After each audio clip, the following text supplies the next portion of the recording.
guys, welcome to Fiction Kitchen. I'm Trevor. Fiction Kitchen is Portsmouth Public Library's teen program where we show you how to cook amazing recipes based on great books. And the inspiration for today's recipe comes from the Divergent series by Veronica Roth. This is a dystopian series where the humanity is broken up into 5 different factions based on their personalities.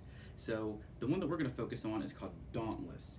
Dauntless is one of the factions, and they focus on courage, bravery, strength, intimidation, fearlessness, all these kind of traits. Some of the common foods that they eat are foods that we might think of as kind of junkier foods or maybe more filling foods like muffins and burgers. But one thing that's mentioned throughout the series is their chocolate cake, which is their preferred dessert. So in Divergent, the main character's mother comes and visits her, and she even mentions this, saying, "Have a piece of cake for me, all right? The chocolate, it's delicious."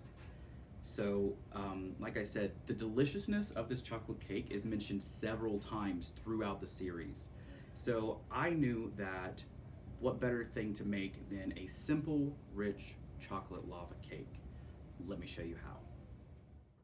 We're going to start off by preheating our oven at 425 degrees Fahrenheit. Make sure you do this first. All right, before you get started, you have to have your ingredients. So let me show you what we'll need. 1 stick of unsalted butter, 6 ounces of chocolate. This is bittersweet, but feel free to use milk chocolate if you prefer. We'll need 4 eggs. You also need to have 1/4 of a cup of white sugar, enough salt to give you a good pinch, and 2 good tablespoons of all-purpose flour. You'll also need some water, and I'll show you what that's going to be for in a second. What we're going to be baking our cake in are these 6-ounce ramekins. Now, if you don't have ramekins, you can also use muffin tins, but they are smaller, so you'll have to cook them for less time. All right, add enough water to a medium saucepan that it fills the bottom about 1 inch or 2 full. What I'm going to show you how to do is melt chocolate in a double boiler. Sounds complicated, it's really simple. Just have a nice medium saucepan, and then you want to get yourself a bowl. And the bowl needs to be able to totally cover the top of your saucepan. You don't want any steam to leak out the sides. We're going to be gently heating the chocolate with steam. Also, make sure that the bottom of your bowl isn't touching the water. You're going to turn the burner on to a medium heat and then wait until it simmers. Once it's simmered, you add in your stick of butter. It's much easier if you add in the stick in smaller pieces, cut it into cubes or chunks like this. You can also use a whisk to help move it around, which will help it to melt a little quicker. All right, once your butter is about half melted, then you're going to go ahead and add in 6 ounces of chocolate. If you don't have something that measures 6 ounces, you can also use about 3/4 of a cup. Once your chocolate and butter are together, you're going to begin to stir them around gently. So you want to keep doing this until all of the butter and chocolate are totally melted, just like this. Now that we have a nice, smooth consistency, then it's about time to take the bowl off. You don't want to leave it on too long or the chocolate can get scorched and start to clump up. Remove the bowl carefully from your pan. Recommend using gloves or oven mitts to do this. Also, don't forget to turn off your burner and remove your boiling water from it. Now we need 4 eggs. The first 2 just crack like normal. Make sure you don't get any shells in there. But the second 2 eggs, we only need the yolk. So when you crack the egg, separate the white part into a separate container and just keep the yolk.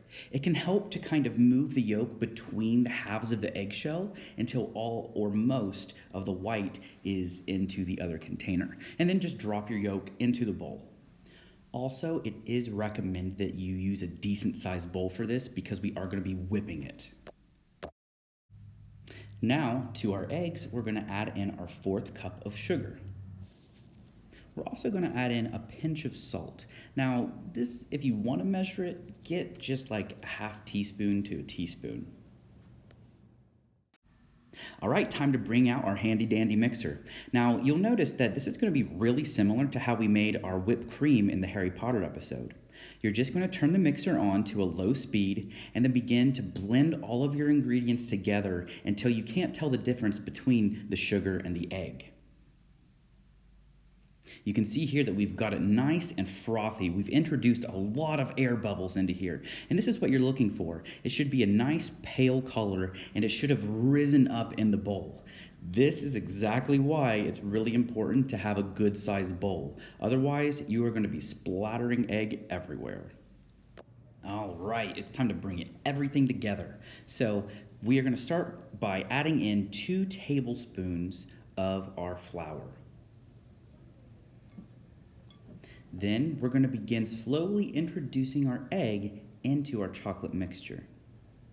Add just a little bit, and then instead of using a whisk, we're actually going to be using a different tool and using a new technique for this. You want to grab yourself a rubber spatula, something like this. And what we're going to be doing is called folding the ingredients together. Because we have so much air in those eggs, if we were to just whisk those up, it could pop a lot of those and make us have a flat, dense cake. So add in a little of your egg mixture and then scrape along the bottom of your bowl where the chocolate is and bring it to the top, and then turn it over the top of your container.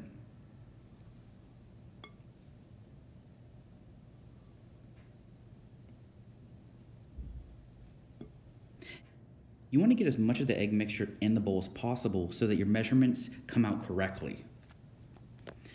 So use your spatula to get as much of it scraped off the bowl as possible and into the mixing bowl. At this point, you're just going to keep folding until you get a uniform texture and color.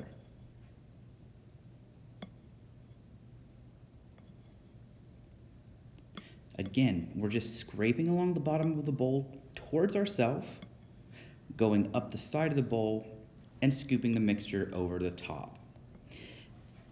Depending on how much you get when you scrape along the bottom, it can take a different amount of time, but usually it's just a minute or 2. Here you can see kind of the uniform texture and color that we're looking for. It's still nice and frothy, and a lot of the chocolate has been totally incorporated. All right, before you use your ramekins or your muffin tins, you want to add butter all the way around to grease it, and then drop in some flour around as well. This is going to help your cakes from sticking to the edges. All right, it's time to put our batter into our ramekins or tins. You want to fill them only about 3/4 of the way full. And the reason is we worked really hard to get these nice fluffy eggs. And that's going to allow our cake to rise while it's baking. But if we fill it all the way full, then that is going to cause our batter to overflow or crack or make a mess. And then we won't have chocolate lava in our chocolate lava cakes. Once your ramekins or tins are full, it's time to put them in the 425-degree preheated oven. If you're using ramekins, you're going to be baking this for about 12 or so minutes. If you're using muffin tins, it's smaller, so you want to do about 8 to 10 minutes. You can see as we're baking, they are rising, and that is exactly why we don't want to overfill the tins or ramekins. What we're looking for is for the sides to be firm, but the center to be soft but not liquidy. Once you remove them from the oven, and remember to use oven mitts, you're going to let these cool for 1 minute. Then you're going to take a glass serving plate and you're going to put on top of the ramekin. Then you'll flip it upside down. You want to wait about 10 to 20 seconds for the cake to loosen up around the edges, and then you can lift the top off. If it doesn't come off, you can very carefully use a butter knife and run around the edge of the cake. And if all goes well, once you remove your ramekin, you'll have a completely contained chocolate lava cake. If you didn't get it completely greased or buttered, you might have a hole in it. It'll taste the same. The outside should be kind of firm or crispy, and the inside should be smooth and chocolatey. Look at that chocolate lava.